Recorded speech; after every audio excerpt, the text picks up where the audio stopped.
So in last video, we tried to understand the basic concept of working capital. And that video we concluded that working capital is basically arises because of time gap between spending of money and realizing of money. And technically that time gap of spending of money and realizing of money is called as a operating cycle. So वो जो period होता है, जो time gap होता है, उसको कहते हैं ऑपरेटिंग साइकिल. तो ये ऑपरेटिंग साइकिल कैसे होती है तो हम समझने की कोशिश करते हैं. ऐसा एज्यूम करो, सबसे पहले सपोज मेरे पास अभी कैश है, मुझे मैं बिजनेस करना, अभी मैं बिजनेस एक्टिविटी कर रहा हूँ. एज्यूम करो कि मेरा एक मैन्युफैक्चरिंग यूनिट है, तो मेरे पास पहले कैश होगी. तो कैश से मैं क्या करूँगा, तो सबसे पहले रॉ मटेरियल कन्वर्ट करूँगा. इसका मतलब कैश को का कन्वर्जन सबसे पहले क्या होगा, तो रॉ मटेरियल में किया जाएगा.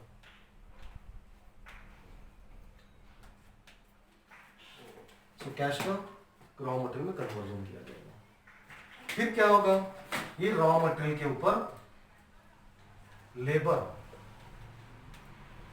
और ओवरहेड्स हम इनकर करेंगे, तो इसका क्या होगा, इसका कन्वर्जन हो जाएगा WIP के अंदर, that is work in process.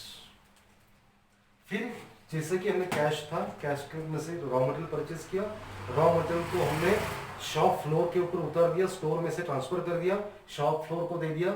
Shop floor वालों ने वो मटेरियल के ऊपर प्रोसेस करना शुरू कर दिया. जैसे प्रोसेस शुरू करते वहां पर प्रोसेसिंग कॉस्ट इनकर होती है, that is in the form of labour as well as overheads.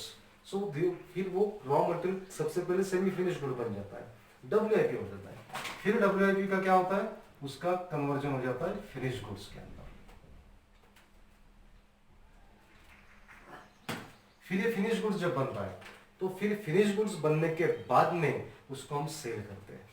और मैं एज्यूम कर रहा हूं कि हम सेल क्रेडिट पे कर रहे हैं, तो क्रेडिट पे अगर सेल करता हूं तो इसका सेल का कन्वर्जन किस में होगा, डेटर्स में होगा.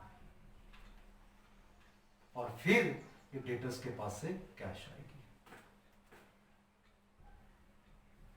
देखो दिस इज अ सर्कल.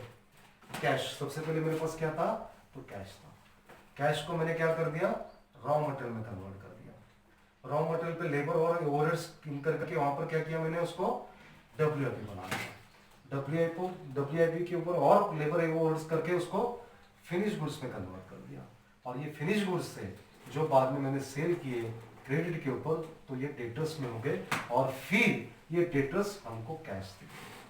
सो इसका मतलब ये जो सर्कल है, basically it is what, conversion of cash into cash. ये साइकिल हो गई, इसको हम कहते हैं ऑपरेटिंग साइकिल. अभी एज्यूम करो मेरे पास कैश थी, मुझे रॉ मटेरियल परचेस करना है. तो as per the procedure of the company, first I will give the purchase order, I will issue the purchase order, then I will get the quotation from various suppliers, then I will finalize it, then I will put the order, then the goods will come to my factory. तो इसको कुछ process चल जाएगी. Suppose यहाँ पर 3 दिन की process होती है. 3 दिन की प्रोसेस के बाद में ये रॉ मटेरियल को, सपोज मैं कर रहा हूँ कि रॉ मटेरियल को और WIP बनाने के लिए और 4 दिन का पीरियड लगता है.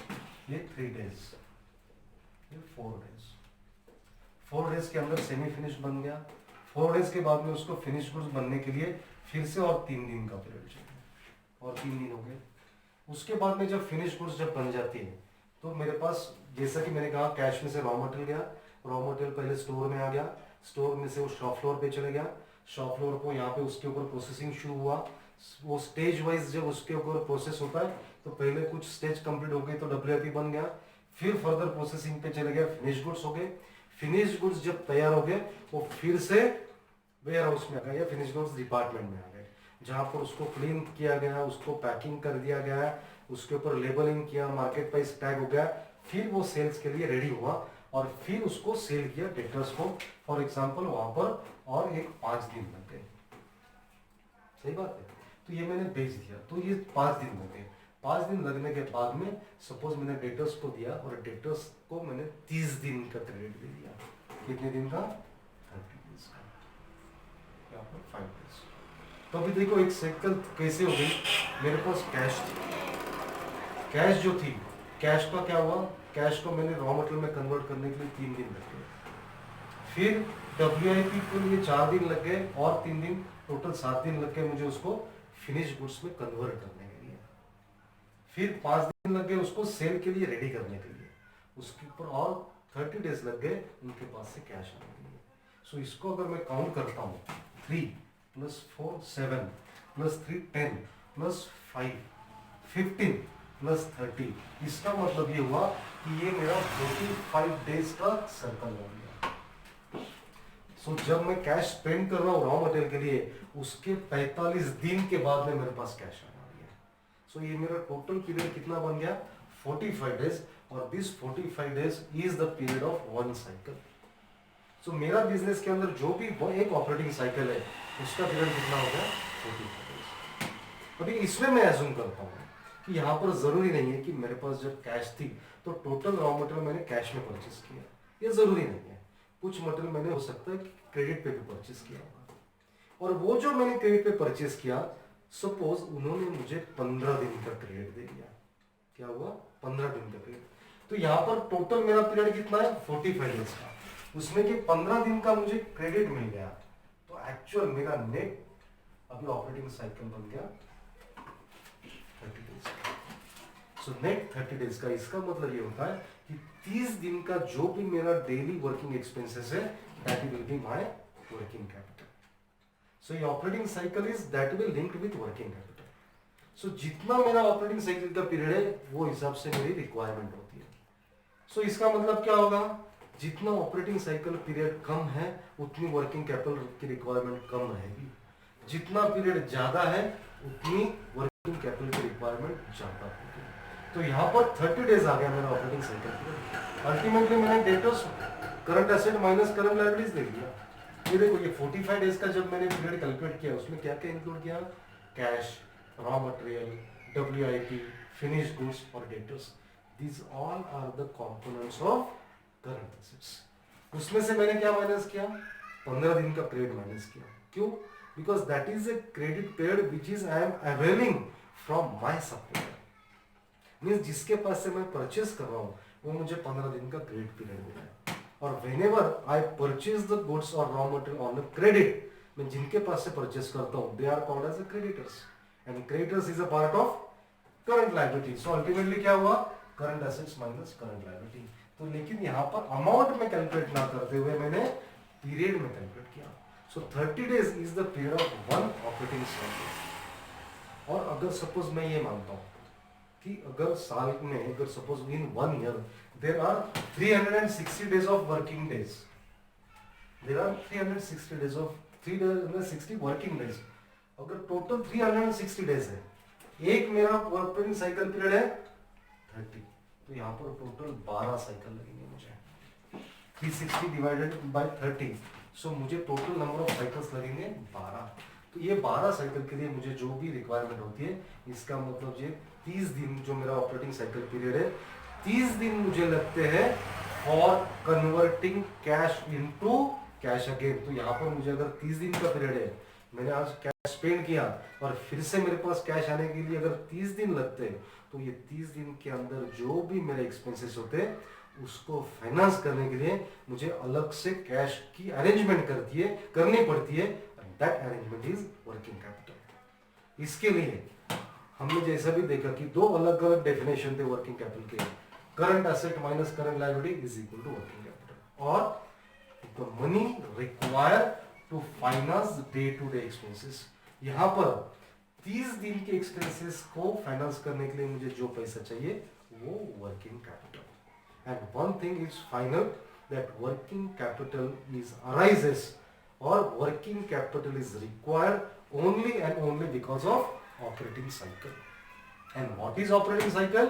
Operating cycle is nothing but the time period required to convert cash into cash again.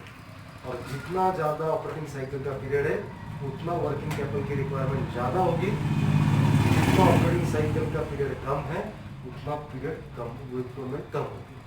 So obviously अभी मैं अगर मैन्युफैक्चरिंग सेक्टर की बात करता हूँ तो मैन्युफैक्चरिंग सेक्टर में क्या होगा, कैश में रॉ मटेरियल जाएगा, फिर WIP, फिर फिनिश गुड्स। सो वहाँ पर ऑब्वियसली ऑपरेटिंग साइकिल का पीरियड ज़्यादा होगा। या फिर अगर मैं ट्रेडिंग कंसर्न की बात करता हूँ, जहां पर ये कुछ नहीं होगा, directly purchase of finish goods and selling of finish goods. So purchasing के लिए मुझे जब पैसे स्पेंड करना है और सेल्स के पास से मुझे पैसे आने वाले, ये दोनों के बीच में जो टाइम गैप है वो मेरा ऑपरेटिंग साइकिल पीरियड है। सपोज अगर मैं शिप बिल्डिंग, मेरा बिजनेस है, मैं शिप बिल्डिंग कर रहा हूँ, कोई एक बड़ा पानी का जहाज बना रहा हूँ। Now to build one ship it takes minimum 3 to 4 years। अभी वहां पर क्या होगा, मेरा ऑपरेटिंग साइकिल का पीरियड 3 साल होगा मिनिमम। मीन्स कंटिन्यूसली मुझे मटेरियल परचेस करना पड़ेगा वो शिप को तैयार करने में, और शिप में सेल कब कर रहा हूँ, जब तैयार होने के बाद में। तो 3 साल के बाद में जब वो शिप तैयार होगा, जब मैं किसी को सेल करूंगा तब मुझे पैसे आएंगे उसके पास से। तो यहाँ पर 3 साल का पीरियड अगर मेरा बनता है, तो 3 साल का पीरियड ऑपरेटिंग साइकिल, ऑब्वियसली मेरी वर्किंग कैपिटल की रिक्वायरमेंट ज्यादा होगी। So ultimately I want to conclude, operating cycle period is the main determinant factor of working capital. Higher is the operating cycle period, longer is the operating cycle period, higher will be the requirement of working capital, and shorter is the period of operating cycle, smaller will be the requirement of working capital. So this is operating cycle.